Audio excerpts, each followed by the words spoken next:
आपके simultaneous equations. अब इसमें देखिएगा, जैसे कहा गया है solve for x and y. हमको सबसे पहली चीज़ तो यहाँ पे ये देखनी पड़ती है कि जो इक्वेशन हमको दी जा रही है it should be a linear equation in x and y. जो भी दो वेरिएबल हैं, जैसे इसमें एक्स और वाई दो वेरिएबल हैं, तो जो इक्वेशन हमको दी जाएगी it should be a linear equation. अच्छा, लीनियर इक्वेशन देखिए ये है नहीं।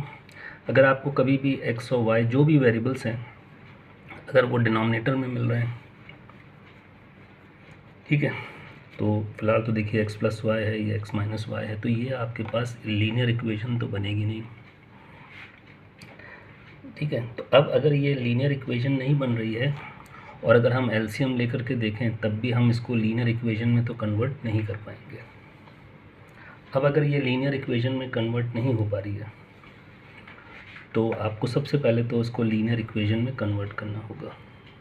अब वो कैसे करोगे आप देखो, इसमें हम एक सब्स्टिट्यूशन मेथड लगाएंगे। जैसे हमारे पास डिनोमिनेटर में है एक्स प्लस वाई, तो हम इसमें लेट कर लें ये जो डिनोमिनेटर में है एक्स प्लस वाई, तो 1/x प्लस वाई इसको हम a मान लें, और यहाँ डिनोमिनेटर में है 1/x माइनस वाई, इसको हम b सपोज कर लें। तो अब मुझे क्या करना होगा, इन दोनों इक्वेशंस में देखिए डिनोमिनेटर प्लेस से x प्लस वाई हटेगा और न्यूमरेटर पे a आ जाएगा। फिर इसमें देखिएगा डिनोमिनेटर प्लेस से x माइनस वाई हटेगा और न्यूमरेटर पे b आ जाएगा। तो जो हमारी फर्स्ट इक्वेशन है वो हो जाएगी 6a इज इक्वल टू, ये हो जाएगी 7b प्लस 3। तो इस तरीके से हम लोग अपनी फर्स्ट इक्वेशन यहाँ पे, ये हमारे पास हो गई लीनियर इक्वेशन इन टू वेरिएबल्स, और यहाँ पे वेरिएबल्स हो गए a एंड b। देखिए एक्स और वाई के लिए लीनियर नहीं थी तो उसको हमने लीनियर में कन्वर्ट किया। ऐसे इसमें करें, डिनोमिनेटर से आप x प्लस वाई हटाओगे तो न्यूमरेटर में a आएगा, तो ये हो जाएगा a/2 इज इक्वल टू, इसमें आप डिनोमिनेटर से x माइनस वाई हटाओगे तो न्यूमरेटर में आ जाएगा b, तो ये हो जाएगा b/3। अब आप क्रॉस मल्टीप्लाई करोगे तो ये आएगा 3a is equal to 2b, तो इक्वेशन हो जाएगी 3a minus 2b is equal to 0। तो ये हमारे पास दो इक्वेशन आ गई और वेरिएबल भी दो ही हैं। अब इनको हम साइमल्टेनियसली सॉल्व करें।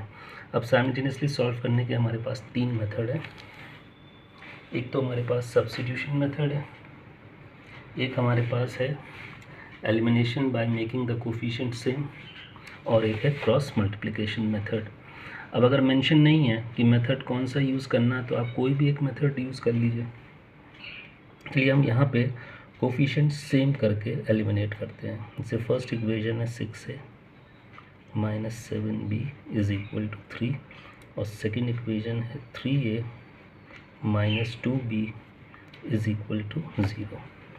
अब इसमें हम a को एलिमिनेट करते हैं, और कैसे एलिमिनेट करेंगे, हम a के कोफिशिएंट सेम करेंगे दोनों इक्वेशंस में। वो कैसे होगा इसको समझिए। फर्स्ट इक्वेशन में a का कोफिशिएंट है 6, तो उससे हम सेकंड को मल्टीप्लाई करेंगे, और सेकंड में a का कोफिशिएंट है 3, तो उससे हम फर्स्ट को मल्टीप्लाई करेंगे। तो इस तरीके से हम लोगों ने a के कोफिशिएंट सेम करने थे, तो हमने a के कोफिशिएंट से फर्स्ट वाले से सेकंड को, सेकंड वाले से फर्स्ट को मल्टीप्लाई किया। अब आप ये देखिएगा कि अगर ये कोफिशिएंट नंबर्स आपस में रिड्यूस हो सकते हैं तो इसको आप पहले रिड्यूस कर लो। अब आप मल्टीप्लाई करो और देखिएगा कोफिशिएंट सेम हो जाएंगे। अब हम फर्स्ट इक्वेशन को 1 से मल्टीप्लाई करेंगे और सेकंड इक्वेशन को 2 से,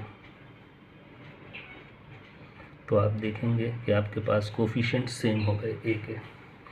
अब कोफिशिएंट तो सेम हो गए, लेकिन अगर आप देखिए तो साइन भी सेम है, तो इसके लिए हम अब सेकंड इक्वेशन को फर्स्ट में से सब्ट्रैक्ट करेंगे। जब कोफिशिएंट्स के साइन सेम हो तो आप सेकंड इक्वेशन को सब्ट्रैक्ट किया करो। अच्छा, सेकंड इक्वेशन को सब्ट्रैक्ट करने का मतलब है उसका साइन चेंज हो जाएगा सेकंड इक्वेशन का, ये प्लस से माइनस, ये माइनस से प्लस, इधर तो ज़ीरो है तो इसको ली आउट कर दीजिए। अब ये देखिए +6 से -6 से कैंसिल आउट, -7b + 4b आपको देगा -3b इज़ इक्वल टू 3। यहाँ से आपको b की वैल्यू पता लग गई है, देखिए 3/-3, तो b की वैल्यू आ गई आपके पास -1। ठीक है, अब हम इक्वेशन नंबर 1 या 2 किसी में भी b की वैल्यू डाल के a की वैल्यू निकाल लें। मान लीजिए इक्वेशन नंबर 2 में डाल देते हैं। इक्वेशन नंबर 2 है 3a - 2b is equal to 0। इसमें हम b की वैल्यू पुट कर दे रहे हैं -1। अब b की वैल्यू अगर हमने -1 पुट कर दी तो ये आ गया 3a + 2 इज़ इक्वल टू 0। तो 3a इज़ इक्वल टू -2, तो ये हमको a की वैल्यू पता लग गई -2/3। अच्छा, ये जो हमको a और b की वैल्यू पता लगी है, तो अगर आप ध्यान से देखो तो ये a और b ये तो सब्स्टिट्यूशंस थे। ये देखिए, ये जो हमारे a और b हैं ये दोनों तो सब्स्टिट्यूशंस थे। तो इन सब्स्टिट्यूशंस में हम a और b की वैल्यू डालें, क्योंकि हमें तो x और y की वैल्यू निकालनी है। तो ये देखिए हमारा फर्स्ट सब्स्टिट्यूशन क्या है, a is equal to 1/x + y, ये है हमारा फर्स्ट सब्स्टिट्यूशन। ठीक है, तो a की जगह पे a की वैल्यू डालिए, a की वैल्यू हमने निकाली है -2/3। अब जब आप क्रॉस मल्टीप्लाई करेंगे तो आपको मिल रहा है -2x - 2y is equal to 3। ये आपको x और y के टर्म्स में अब मिल गई लीनियर इक्वेशन, इसको इक्वेशन नंबर 3। अच्छा, सेकंड सब्स्टिट्यूशन क्या था, b is equal to 1/x - y। b की वैल्यू क्या है -1, यहाँ -1 डालिए। अब आप क्रॉस मल्टीप्लाई करोगे तो इक्वेशन आएगी -x + y is equal to 1, ये फोर्थ इक्वेशन। तो ये हमारे पास एक और इक्वेशन आ गई in terms of x and y। अब इन दोनों इक्वेशंस को हम लोग साइमल्टेनियसली सॉल्व कर लें। अब हम यहाँ पे साइमल्टेनियसली सॉल्व करने के लिए कोई भी मेथड लगाएं। अब एक काम करते हैं, यहाँ पे हम एलिमिनेशन मेथड लगाते हैं, सब्स्टिट्यूशन वाला। तो हम फ्रॉम इक्वेशन नंबर 4, तो इक्वेशन नंबर 4 से हम पहले y निकालते हैं। तो यहाँ से y आएगा 1 + x।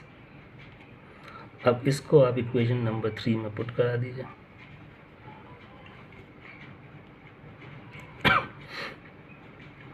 तो इक्वेशन नंबर 3 है ये, इसमें y की जगह हम पुट करेंगे 1 + x।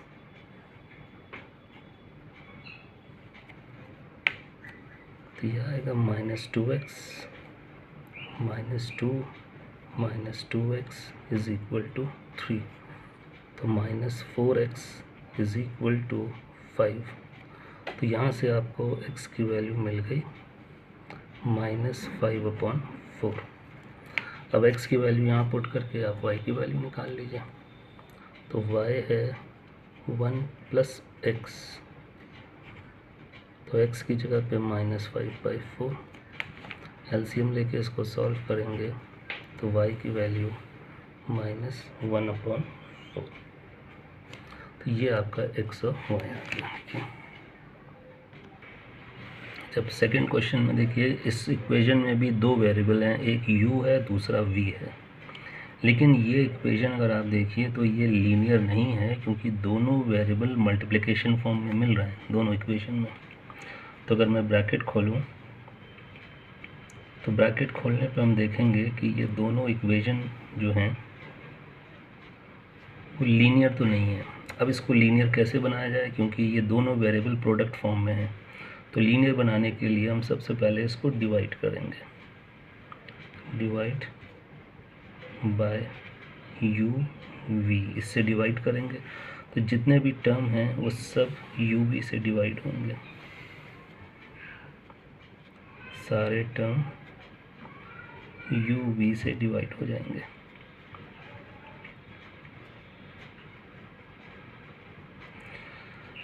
तो यहाँ पे हमारे पास आएगा 6/v, इसमें आएगा 2/u इज इक्वल टू 5। अच्छा, इक्वेशन अभी भी लीनियर इक्वेशन इन टू वेरिएबल नहीं हुई, ये u और v ये दोनों डिनोमिनेटर प्लेस में है, तो हम इसमें एक सब्स्टिट्यूशन लगा देते हैं। लेट 1/v इसको हम a मान लेते हैं और 1/u इसको हम b मान लेते हैं। तो ये जो फर्स्ट इक्वेशन है इसमें से v हटेगा तो ऊपर a आएगा, तो ये हो जाएगा 6a, इसमें u हटेगा तो ऊपर b आ जाएगा -2b इज इक्वल टू 5। अब ये आ गई लीनियर इक्वेशन इन टू वेरिएबल्स। अब ऐसे ही सेकंड इक्वेशन देखो, ये भी लीनियर नहीं है, तो अगर हम ब्रैकेट खोलें तो ये हमको मिल रहा है। अच्छा, इसमें भी u और v प्रोडक्ट में है, तो वही आप डिवाइड करोगे।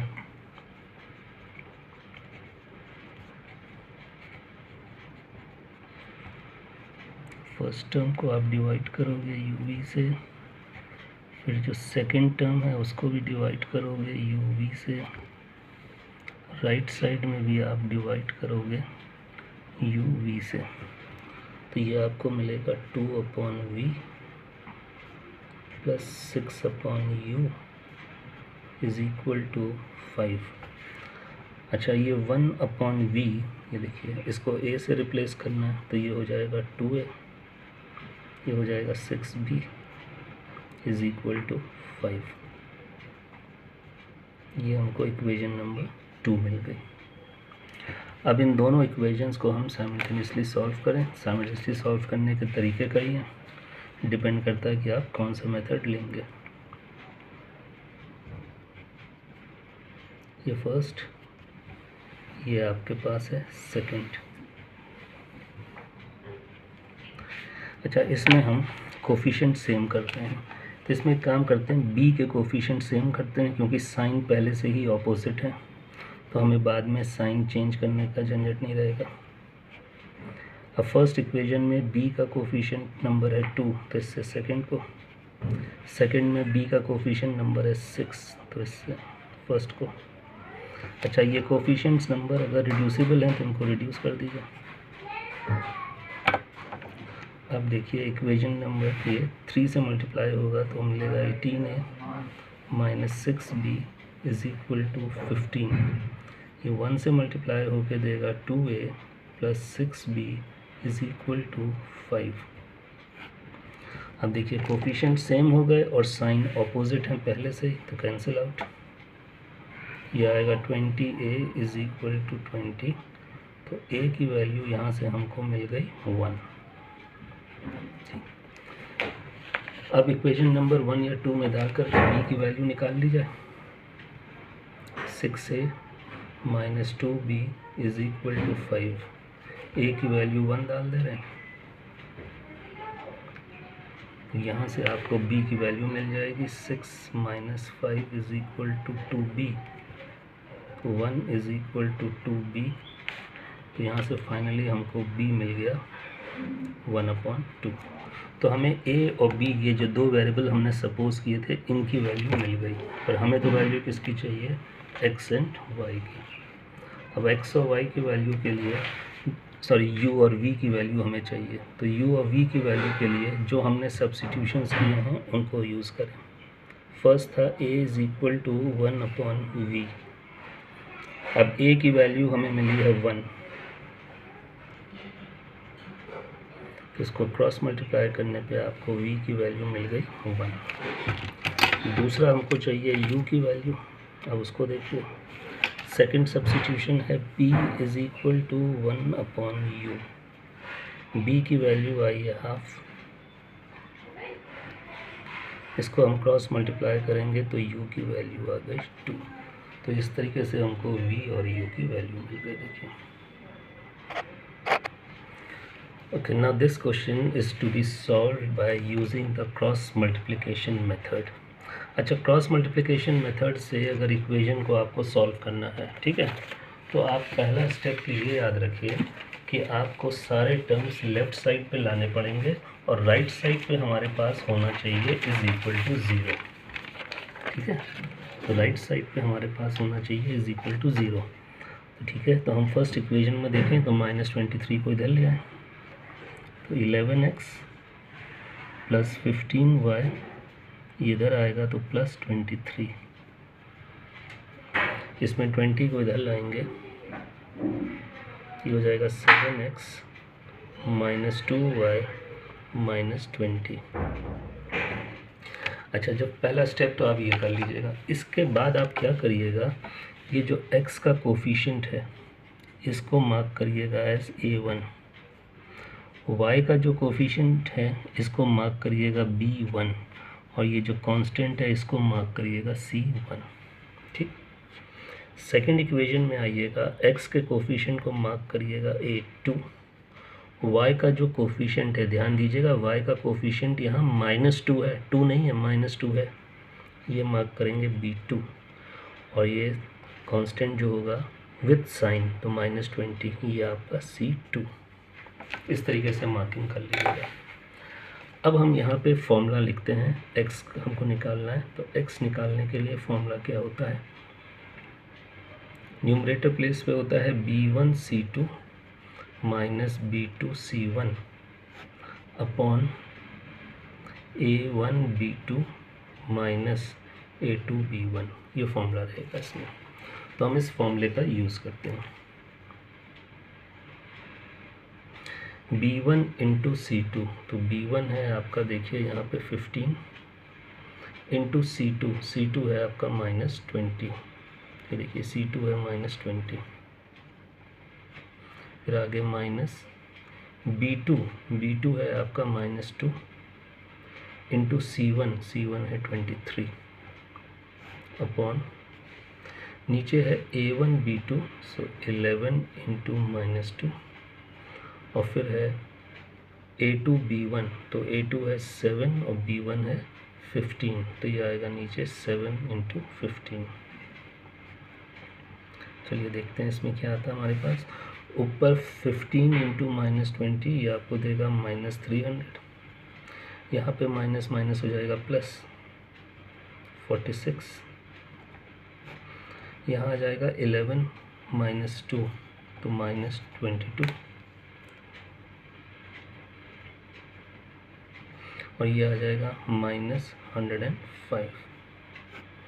तो अगर आप न्यूमरेटर प्लेस पे देखिए तो न्यूमरेटर प्लेस पे सिंप्लीफाई करने पे आ गया -254 और डिनोमिनेटर पे आ गया -127। माइनस माइनस कैंसिल आउट, 127 इसको 2 टाइम्स रिड्यूस करेगा तो आंसर हो गया 2। तो ये हमारे पास x की वैल्यू आ गई। अब ऐसे ही हम y की वैल्यू निकालने के लिए y के लिए फॉर्मूला लिखें, c1a2 minus c2a1 whole upon a1b2 minus a2b1। अब इसमें वैल्यू पुट करते हैं, c1 के साथ a2, तो आप ये देखिए c1 है 23 और उसके साथ लेना है a2 यानी कि 7, 23 इंटू 7। c2a1, तो c2 आप देखिए यहाँ पे है -20, उसके साथ a1 दैट इज़ 11, ठीक। डिनोमिनेटर प्लेस पे आइए, a1b2 11 इंटू -2, a2b1 7 इंटू 15। अब देखिए ऊपर ये आपके पास 23 इंटू 7, तो ये हो गया 161, ये माइनस माइनस हो गया प्लस 220, नीचे आया -22 एंड -105। सो ऊपर आया आपके पास इन दोनों को ऐड करके 381, डिनोमिनेटर में है -127। अब प्लस माइनस आंसर तो माइनस में आएगा, 123 इसको रिड्यूस करेगा 3 टाइम्स, तो y की वैल्यू हो गई -3। तो ये आपके पास था क्रॉस मल्टीप्लिकेशन मेथड। ठीक है, इसमें ये फॉर्मूले आप याद रखिएगा।